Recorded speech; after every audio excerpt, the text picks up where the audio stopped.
Hello बच्चों, live in present में आपका स्वागत है। आज हम पढ़ेंगे और समझेंगे कक्षा 9 पाठ 6 रविदास के पद, जो कवि रविदास द्वारा रचित है।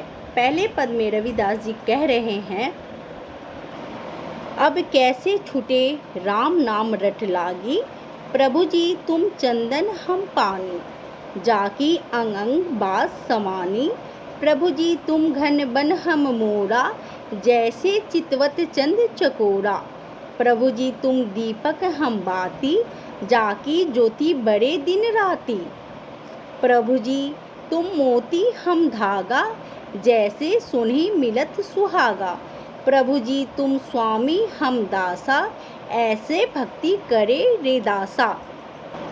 आइए पहले पद को पढ़ते हैं और समझते हैं। अब कैसे छूटे राम नाम रट लागी। कवि कहते हैं, प्रभु जी आपके राम नाम की मुझे ऐसी लत लग गई है कि मैं दिन और रात आपका ही नाम जपा करता हूँ। अब ये रट मुझसे छूट नहीं सकती है। प्रभु जी तुम चंदन हम पानी, जाकी अंग अंग बास समानी। कवि कहते हैं, ईश्वर से तुम चंदन हो और मैं पानी हूँ। जिस तरह पानी की कोई खुशबू नहीं होती है, लेकिन उसमें चंदन मिलाने पर उसमें चंदन की खुशबू आने लगती है। जागी अंग अंग बात समानी, ठीक उसी प्रकार आपकी भक्ति करने से मेरा शरीर का रोम रोम आनंद से भर जाता है। प्रभु जी तुम घन बन हम मोरा, जैसे चितवत चंद चकोरा। कवि कहते हैं, प्रभु से आप उस बादल के समान हैं, मैं उस मोर के समान हूँ। आप चांद के समान हैं, मैं चकोर पक्षी के समान हूँ, जो आपकी भक्ति में दिन रात नाचता गाता और आपको निहारता रहता है। प्रभु जी तुम दीपक हम बाती, जाकी ज्योति बड़े दिन राती। कवि कहते हैं, आप दीपक हो और हम बाती हैं, यानी दिन रात हम आपके स्मरण में, आपकी याद में लगे रहते हैं, आपकी भक्ति करते रहते हैं। प्रभु जी तुम मोती हम धागा, जैसे सोनी मिलत सुहागा। कवि कहते हैं, प्रभु तुम मोती हो, मैं धागा हूँ। जब धागे में मोती को पिरोई जाती है तो वो माला बन जाता है और फिर उसकी कीमत बढ़ जाती है। उसी तरह सोने पर सुहागा मला जाता है तो उसकी चमक बढ़ जाती है। ठीक उसी प्रकार आपकी भक्ति करने से मेरा महत्व बढ़ जाता है। प्रभु जी तुम स्वामी हम दासा, ऐसी भक्ति करे रे दासा। कवि कहते हैं ईश्वर से कि आप मेरे स्वामी हैं, मेरे भगवान हैं, मेरे मालिक हैं। मैं आपका दास हूँ, आपका भक्त हूँ, आपका नौकर हूँ।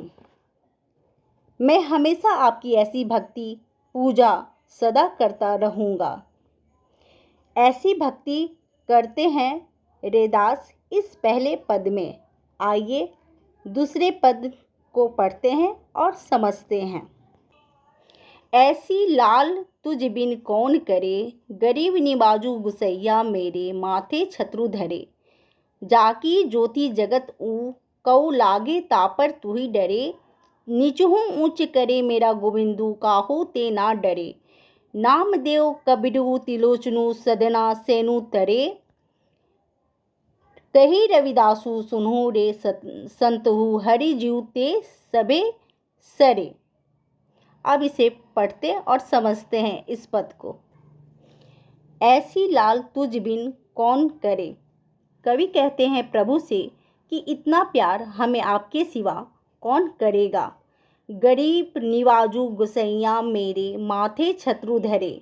रविदास जी कहते हैं ईश्वर से कि आप ही हो हम गरीबों और दीन दुखियों को देखने वाले, मुझ पर कृपा और करुणा का हाथ मुकुट के समान रखने वाले, जाकी ज्योति जगत कऊ लागे तापर तू ही डरे।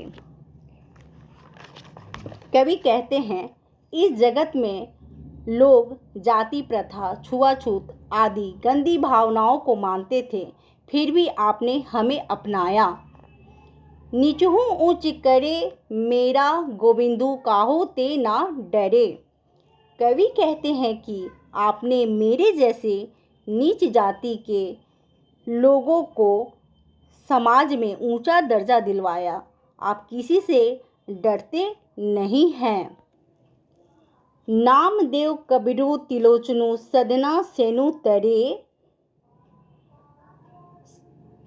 कहे रविदासु सुनहु रे सतु, हरिजु ते सबे सरे।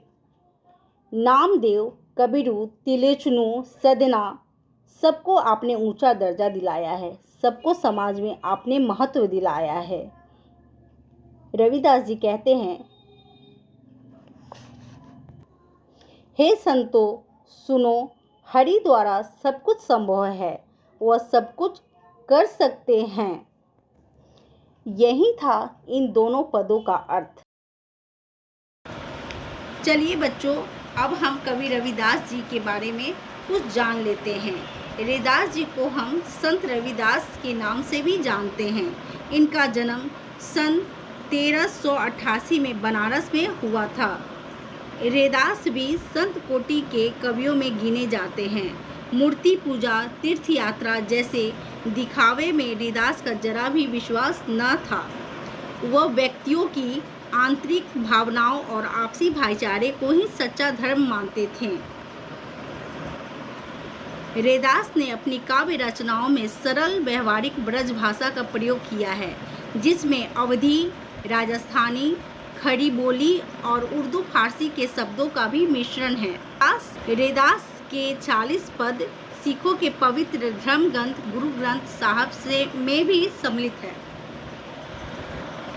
यही था इन दोनों पदों का अर्थ और कुछ रविदास जी के बारे में। आपको अच्छा लगा तो प्लीज़ लाइक करें और आगे इस तरह का वीडियो देखने के लिए मेरे चैनल को सब्सक्राइब करें। Thank you.